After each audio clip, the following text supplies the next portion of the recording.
Hi everyone, welcome back along to the channel. Today I'm out with my new HOLGA wide pinhole camera. I've not used it at all yet. This is a bit of a first use review maybe. It's a bit weird today because I've got no bag. I've pretty much got this and a tripod, cable release, and that's about it. When normally I've got a bag loaded up with film holders and all sorts. So I've decided to start on the beach. I was planning on being out on the paddleboard again and doing a review on this out on the paddleboard, but where I'm only a couple of miles inland and the wind was awful up there, but down here it's absolutely lovely.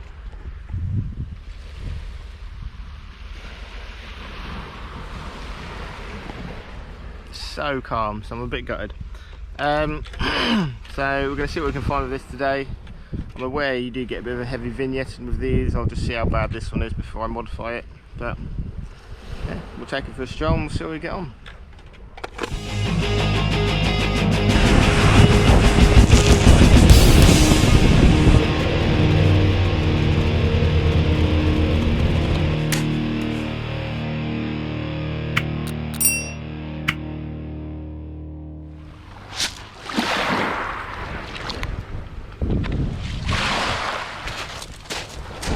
Just if you're wondering if HOLGAs float, they do.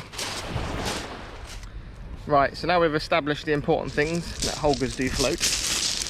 Let's get loaded up.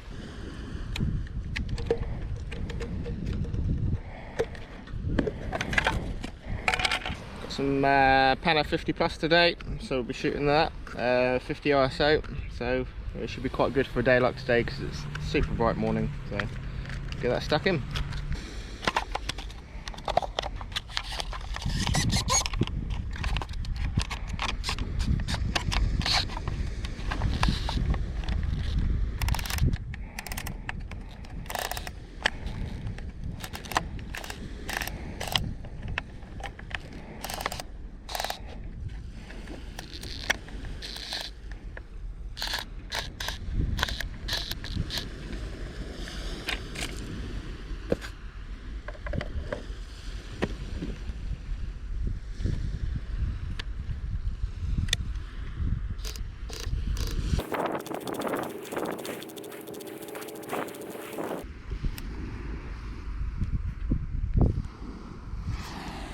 So you wind that on until you find a number 1. The numbers are upside down because it winds on this way for some reason and not that way.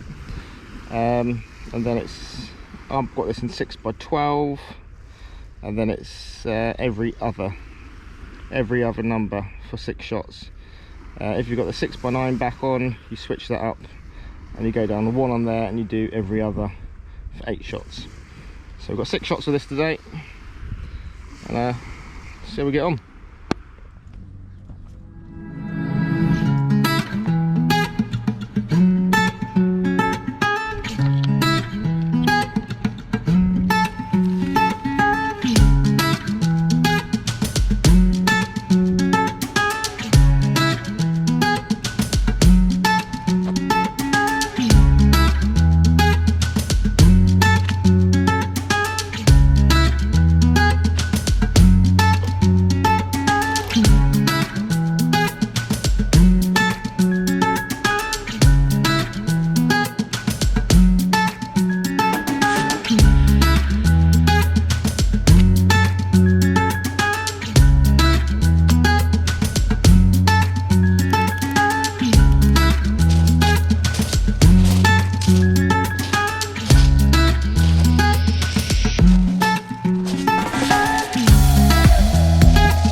So I've done 3 shots down on the beach.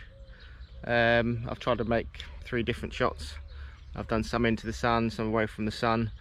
Hopefully they'll be fine. My last 3 I'm going to do just out and about throughout the rest of the day. It's getting proper hot over here now.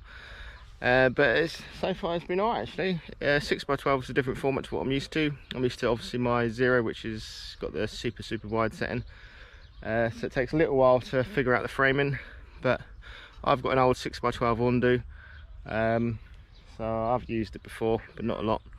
So yeah, we'll get the rest of the shots throughout the day, scan them, develop them, then scan them, and take a closer look at them.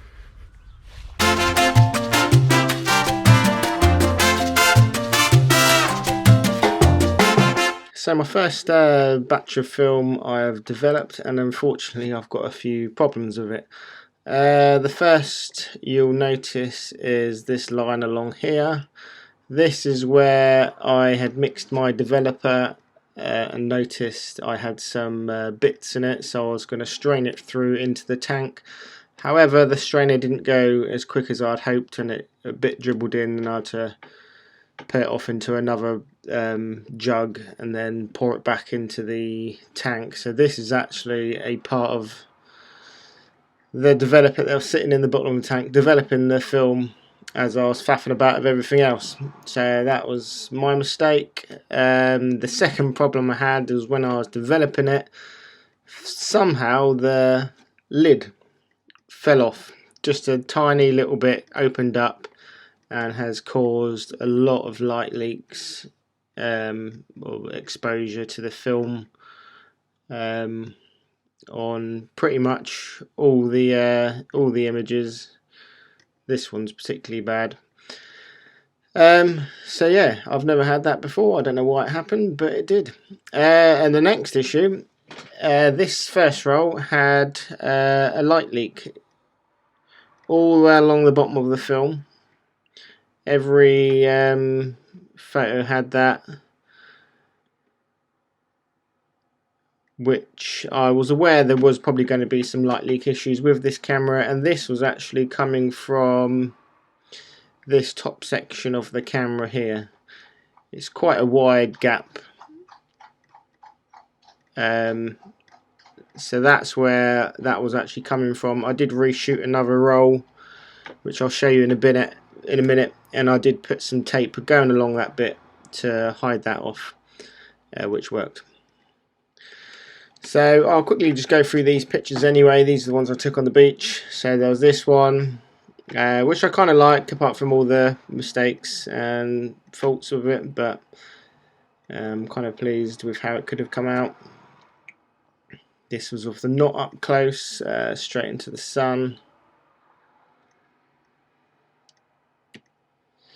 And this one was from on the boat. I think this was probably more affected by when the developing tank opened, as it's completely blown out of that area there. These were a few more from just throughout the day. This one obviously is non-recognisable.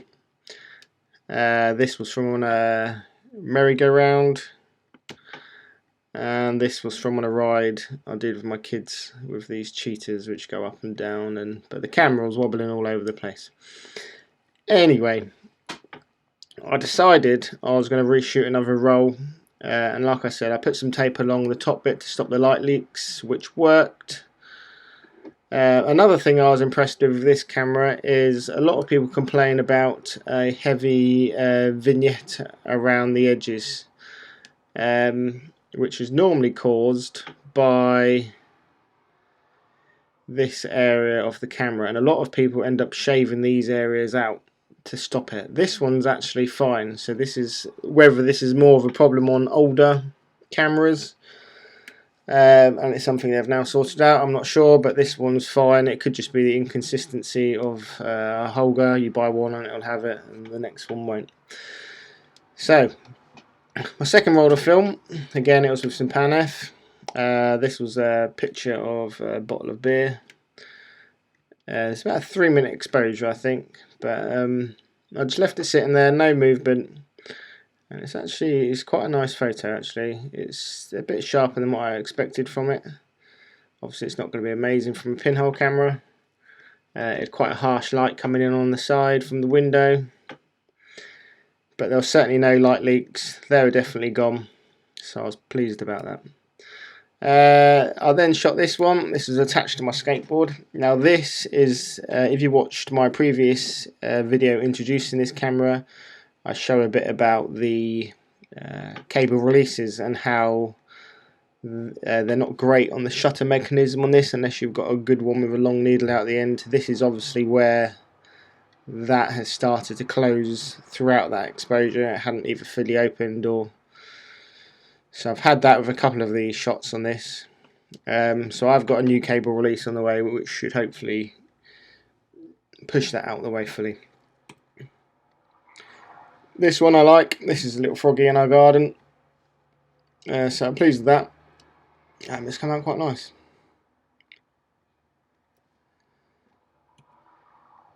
This is another one where the shutter's obviously got in the way. Again, this was attached to the washing line and then spun around. Unfortunately, got a bit of band in there from the scan, which is a bit annoying, but I need to resort that out. But span it around a little bit. It makes quite a nice shot. This was from in the garden, looking up at the parasol.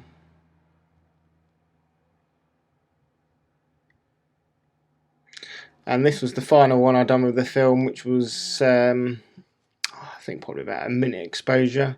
Just wandering around with it attached to a selfie stick just to see how it would come out. I had a little wander around the house and outside and stuff.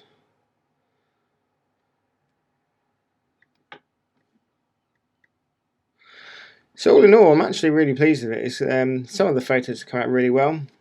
I certainly think the issue with the cable release is something which will sort all these problems out. I'm not really going to use it, I don't think, until I get that cable release through, just because of the inconsistency of that, and it's just a little bit annoying.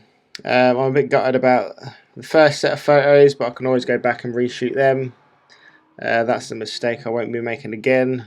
I'll make sure my developer's nice and clean before I don't know where it picked up the gunk. It was obviously just sitting in the bottom of something. It would have been better off if I just poured it all in, but that's what happens anyway if you pour a bit of developer in and leave it and add some more later on. But yeah, definitely need to keep the tape on the back for the light leaks, because I didn't have any problems with the other set of photos, and I was out in the sun with them as well. But yeah, really pleased with it. Nice little camera. My next step is I'm going to be removing the this lens. It's where a little cap goes to cover it over.